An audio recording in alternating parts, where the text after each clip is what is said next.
Sesi terakhir untuk bulan ini, dialah yang awal.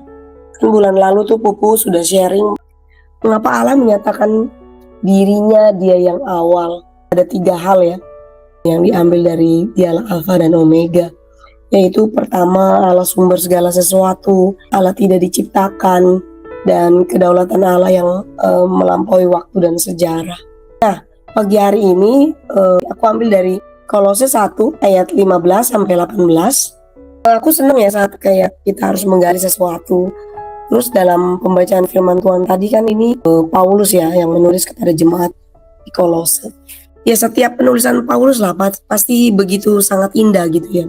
Sangat puitis, terus dia dalam melukiskan Kristus itu sepertinya Tuhan memberikan dia hikmatnya itu double-double gitu. Bukan saja dia pintar secara hukum Taurat ya, Tuhan berikan dia hikmat-hikmat yang lebih lagi gitu. Nah, di Kolose 1 ayat 15 sampai 18 ini sebenarnya Paulus menegaskan tentang Kristus. Ada fun fact-nya. Paulus tuh banyak menulis suratkan ke beberapa jemaat, tapi bukan semua jemaat itu didirikan sama Paulus. Jemaat di Kolose ini juga bukan Paulus yang dirikan gitu. Tapi yang pasti Paulus itu memberikan dampak ya kepada jemaat-jemaat Tuhan saat itu. Kita perhatikan kembali dalam Kolose 1 nih ayat 15 sampai 18. Kalau mau dilihat di sini ada pengulangan kata yang aku lihat gitu loh di dalam ayat 15 dan di ayat 18. Pengulangannya itu yang sulung dan lebih utama. Walaupun tuh maksudnya Paulus di ayat 15 sama di ayat 18 itu berbeda. Kalau ayat 15 ini bukan berkata bahwa Kristus itu adalah yang pertama dari ciptaan. Ataupun Paulus di sini tidak menekankan bahwa Kristus itu adalah ciptaan. Nah, ayat 15 ini sekali lagi dia itu bukan berbicara mengenai urutan gitu ya. Kita jangan salah memahami karena mungkin secara bahasa Indonesia kan kita bacanya si sulung gitu. Ditambah kata-kata lebih utama dari segala yang diciptakan. Padahal Kristus itu kan Allah. Jadi bukan ciptaan gitu. Nah, sebenarnya sulung ini berbicara mengenai kedudukan atau posisi. Coba ya kita lihat nih dari Keluaran 4 ayat 22, Yeremia 31 ayat 9, Mazmur 89 ayat 28. Sebenarnya aku menitik beratkan kepada perkataan anak sulung gitu loh. Kalau di dalam Keluaran 4 ayat 22 ini kan anakku yang sulung. Padahal itu Israel bukan bangsa pertama di dunia. Tapi Allah memilih Israel sebagai umat perjanjian. Terus di dalam Yeremia 31 tadi ayat 9, Tuhan menyebut Efraim itu sebagai anak sulung. Padahal Efraim itu bukan anak pertama. Ya secara biologisnya. Tahu kan ya, yaitu Manasye gitu. Jadi Efraim ini diangkat untuk posisi yang sulung gitu. Terus di Mazmur ini firman Tuhan tuh bilang, aku pun juga akan mengangkat dia menjadi anak sulung gitu. Nah tapi kan Daud bukan anak sulung Isai kan, dia itu anak bungsu. Ini terlihat sekali bahwa secara kenyataannya literally bukan sulung gitu. Nah Paulus ini kan dia dari bangsa Yahudi ya. Budaya Yahudi itu kalau anak sulung itu kan paling istilahnya tinggi kedudukannya. Ya samalah kayak di Indonesia sedikit banyak kalau tradisi anak sulung itu di beberapa suku di bangsa kita itu memiliki hak sulungan. Terus kemudian dia juga mewakilkan keluarganya, punya otoritas gitu. Misalkan kalau bapaknya nggak ada, dia bisa berbicara langsung atas nama keluarga. Punya otoritas dan punya tanggung jawab besar sebagai yang sulung. Biasanya kan, mungkin di suku-suku lain, mereka menginginkan anak sulungnya itu laki-laki. Karena sepertinya sesuatu yang ideal untuk menerima pertama hak kesulungan, terus otoritas, sama punya tanggung jawab. Jadi biasanya kalau yang sulung perempuan, biasanya lebih tangguh gitu. Karena dibuatnya seperti seolah-olah dia laki-laki. Ada beberapa suku lah ya. Kalau tadi aku bilang kenapa Paulus menulis surat seperti ini untuk jemaat di Kolose gitu. Ia ngasih tahu tuh bahwa Kristus itu yang sulung atas segala ciptaan. Dan ini juga seperti untuk menyampaikan kepada kita bahwa Kristus itu memiliki posisi yang paling tinggi, punya otoritas penuh. Makanya waktu kemarin itu Pupu menyampaikan bahwa Allah itu bukan ciptaan, Kristus bukan bagian dari ciptaan. Ia adalah Tuhan atas ciptaan. Karena ayat ini mengenai ciptaan.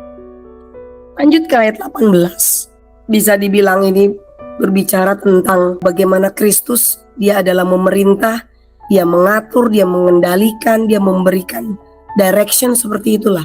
Karena diawali dengan kepala tubuh. Ini artinya kan Kristus itu menjadi kepala, menjadi pusat dalam kehidupan kita. Yang sulung di sini juga tidak berbicara tentang urutan siapa yang pertama bangkit. Ayat 18 tadi, ialah kepala tubuh, yaitu jemaat, ialah yang sulung, yang pertama bangkit dari antara orang mati. Sehingga ia yang lebih utama dalam segala sesuatu. Jadi Paulus ini nggak menekankan tentang urutannya siapa yang bangkit pertamanya gitu. Tapi yang dia mau tekankan itu bahwa Yesus itu punya kuasa, punya otoritas menentukan kematian dan kehidupan. Anak sulung itu punya otoritas untuk memutuskan ini dan itu. Nah, demikian juga Yesus. Jadi kebangkitan Yesus itu mau menyatakan bahwa maut berkuasa atas kehidupan Yesus ya. Justru Yesus yang memegang kendali gitu. Yesus adalah di atas, lebih dari di atas segala sesuatu dari ciptaan itu. Nah, kalau ayat 18 ini, Paulus ini malah menegaskan bahwa Yesus lebih utama dalam segala sesuatu. Ada kekuasaan, ada posisi, ada otoritas, ada Yesus yang mengatur semuanya. Kedudukan yang tertinggi lah istilahnya dan tidak tertandingi. Ya, kalau kita mau mulai bersama dengan Tuhan, awal tahun itu kan gampang banget lah. Kita mau bilang bahwa aduh, dialah yang awal. Karena ya kita tahu kita nggak bisa melalui 2026 ini tanpa Tuhan. Dialah yang paling awal, tuh dialah segalanya gitu. Kita tahu bahwa 2026 ini pasti sesuatu yang berat gitu. Kayaknya nggak bakal bisa gitu. Tapi mungkin nggak sih itu hanya cuma istilahnya ya udah perkataan aja gitu. Tapi setelah itu pada saat kita lanjut itu kita lupa bahwa dia yang paling awal dan dia yang paling utama gitu. Kita bilang dia yang awal tapi keputusannya tetap kita ambil sendiri. Kita yang ngatur hidup kita.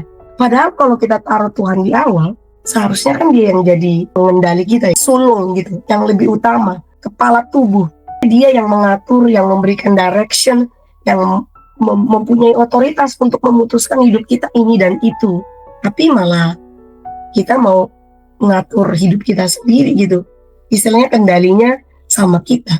Bahkan kalau misalnya sesuatu itu terjadi dalam hidup kita dan itu tidak masuk akal, kita tuh membuat istilahnya kita yang ngatur supaya itu masuk akal kita.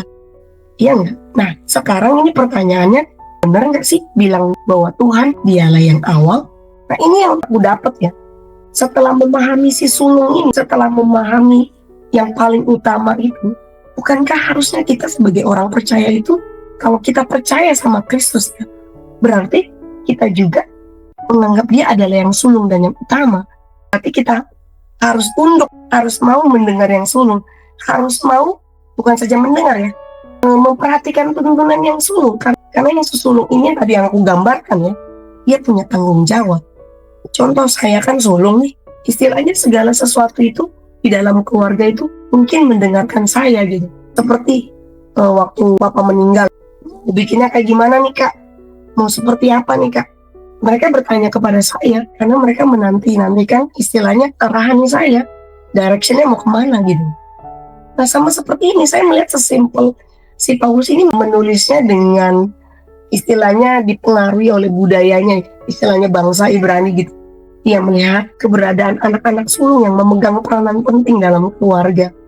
Nah Kristus harusnya menjadi bukannya peranan penting lagi, tetapi yang utama dalam aspek hidup kita. Nah yang kedua, setelah kita ini, engkau yang paling utama, engkau yang paling awal, engkaulah si sulung Tuhan. Harusnya kita mau diatur, harusnya mau dituntun sama si sulung. Kita siap istilahnya menyerahkan kontrol ini sama si sulung gitu. Tapi ternyata itu sulit banget gitu. Di awal tahun engkau yang paling utama, engkau yang paling awal Tuhan. Tapi mungkin setelah beberapa hari, mungkin setelah beberapa minggu, yang kita lakukan malah kita yang mengontak hidup kita. Yuk kita buka dari Bilangan 9 ayat 15 sampai 23. Tiang awan memimpin perjalanan Israel. Sebenarnya ini adalah bacaan Alkitab saya ya. Jadi waktu saya di Bilangan ini saya udah stuck gitu. Kalau udah masuk di bilangan itu kayaknya ini number semua ya istilahnya kan. Akhirnya saya pindah tuh ke perjanjian baru. Udah sampai di Lukas. Tuhan bilang, ayo baca lagi ya di bilangan. Lalu Tuhan capek loh. Kita baca begini gitu. Terus catet-catet ini kan. Numbers pasti ada meaningnya. Nggak mungkin Tuhan suruh si Musa ini tulis ini pasti ada meaningnya kan. Nah, sampailah saat nyiapin ini saat di bilangan 9 ayat 15 sampai 23 ini. Kan ini kan terjadi setelah kemah suci ini kan selesai didirikan kan di padang gurun. Nah, bangsa Israel ini kan resmi lah istilahnya. Udah ditebus nih. Terus mereka mau jalan masuk ke tanah perjanjian, tapi ini belum masuk. Jadi masih di dalam istilahnya kalau kita bilang fase yang pembentukan 40 tahun gitu lah. Nah, kalau mau dilihat di sini kan ada ditulisnya tiang awan memimpin perjalanan Israel. Penyertaan Tuhan itu pada umatnya itu dilambangkan dengan awan yang tadi yang pertama itu menutupi kemah suci pada siang hari, terus tampak seperti api pada malam hari. Ini saya mau relate ke desain yang dibuat si Daniel waktu pertama kali di ini nih, dialah yang awal ini, dia taruh awan dan api. Terus pada saat dia bilang ke aku, ini benar gak sih? Aku tuh dapetnya ini awan dan api gitu. Terus aku bilang, ya nggak apa-apa, taruh aja. Tapi sebenarnya dialah yang awal yang saya taruh di sini bukan menuju kepada itu. Message-nya tuh bukan itu. Nah ternyata pada saat saya baca ini, saya baru lihat, oh pada saat Daniel taruh itu, dialah yang awal, mau saya bagikan ini gitu. Ini bilangan ya, teman-teman semua. Saya udah nggak baca itu udah dari tahun lalu gitu. Saya udah masuk ke perjanjian baru dari Lukas, masuk Markus. Kalau dia relate, nanti saya baca di Injil yang lain kayak begitu. Nah saya masuk di sini, itu nggak langsung di bilangan 9. Saya mulainya tuh karena sudah terputus ya, di bilangan 6 sampai ke bilangan 9. Saya ngerasa betul. Segala sesuatu itu kalau kita connect gitu, istilahnya kalau Tuhan kasih message-nya itu connect satu dengan yang lain itu connect. Nah balik lagi, tanda utama penyertaan Tuhan itu awan yang menutupi pada siang hari dan tampak seperti api pada malam hari. Tuhan dengan sengaja gitu loh memberikan awan itu menutupi kemah suci itu. Jadi seperti yang kalau dibilang Shekinah glory come down, itu kan kehadiran dan kemuliaan Allah turun gitu melalui awan itu. Tuhan menyatakan gitu loh hadiratnya. Yang menarik adalah bagaimana bangsa Israel ini berjalan diam, terus bahkan diam lama dan berangkat kembali. Jadi ini menarik gitu. Segala sesuatu yang bangsa Israel lakukan itu tergantung sama awan ini. Awan ini tinggal lama, kadang hanya semalam, besok paginya awannya bergerak, mereka bergerak. Kalau kadang diem sebulan, beberapa hari, mungkin nggak sih bertahun-tahun, mungkin aja. Terus umat Israel nggak pernah bergerak. Jadi bangsa Israel itu tidak pernah berangkat, bergerak, ataupun diam dengan perhitungannya sendiri. Saya mau relasikan tadi dengan si sulung itu ya, yang paling utama itu. Bukankah si sulung itu yang kasih tahu kita gitu? Si sulung yang punya otoritas, si sulung yang memberikan arahan, si sulung yang memberikan tuntunan. Ini yang memberkati saya. Bukankah kalau kita berkata dia yang awal, ya harusnya yang seperti ini bukan? Kita harus tinggal dan awan itu harus meliputi kita. Dan kita harus berjalan sesuai seperti awan itu bergerak. Bukankah kalau kita bilang Tuhan yang awal, Tuhan itu harus tinggal di dalam kita. Tuhan yang meliputi kita. Tuhan yang menaungi kita. Kalau Tuhan suruh bergerak, kita bergerak. Tuhan suruh diam, kita diam. Tuhan suruh kita berjalan, kita berjalan. Terakhirnya firman Tuhan itu bilang di ayat 23, atas titah Tuhan. Orang percaya Kristus itu bukan saja mengakui dia yang paling utama, dia yang paling sulung, tapi juga harus melakukan dari segala aspek kehidupan kita. Jadi bukan hanya kita dalam kehidupan pelayanan kita, dalam kehidupan rohani kita, tapi dalam keputusan, dalam rencana, semuanya itu nggak berhenti, maksudnya nggak stop di mulut kita gitu. Tapi kita juga harus melakukan gitu. Awan naik berangkat, awan diam berhenti, terus bukannya nggak jalan karena merasa nggak siap, ataupun maksa jalan karena bosan nunggu, ataupun diam karena males capek gitu. Tapi semua karena perintah Tuhan, karena titah Tuhan. Ini yang kita harus lakukan kalau kita mengakui bahwa dia yang awal, mengakui Tuhan sebagai yang utama gitu. Dia berdaulat ya atas hidup kita yang kemarin tuh, waktu dan sejarah hidup kita ataupun masa depan kita. Itu kita menyerahkan kontrolnya itu sama Tuhan. Kita mau Tuhan yang jadi yang sulung, kita juga pengen Tuhan yang ngatur hidup kita. Jadi kalau misalnya Tuhan ngatur kita nggak sesuai dengan ekspektasi kita, wajar dong. Karena dia yang sulung, dia yang tahu kapan kita harus bergerak, dia yang tahu kapan kita harus diam. Gak tahu ya, mungkin sesimpel itu aku menerima firman Tuhan itu. Tapi ternyata tuh kita harus mengerti dulu dialah yang awal itu seperti apa. Kalau kita tidak paham, itu kita pasti akan terus menggunakan manusia kita. Tidak pernah bisa mengendalikan diri gitu. Apa-apa maunya kita yang ngatur. Kita memang cuma berdoa gitu. Tuhan, aku berikan seluruh rencanaku ke dalam tangan-Mu Tuhan. Tapi selebihnya itu sepertinya kita yang ngatur. Kalau dia yang awal, bukankah harus begini ya? Orang yang percaya Kristus yang mengakui dia yang awal, dia adalah yang sulung dan utama dalam segala aspek kehidupanku.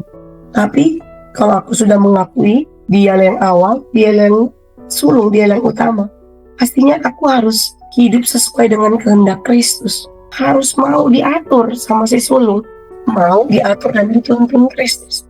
Tugas kita cuma sederhana sih. Kalau kita mau percaya, kalau sudah akui, kita percaya, kita ikutin, kita taat aja. Awan ini mau kemana, kita taat aja. Awan ini mau ngapain, kita taat aja. Aku mungkin beberapa kali pernah bercerita tentang hubunganku sama papaku ya.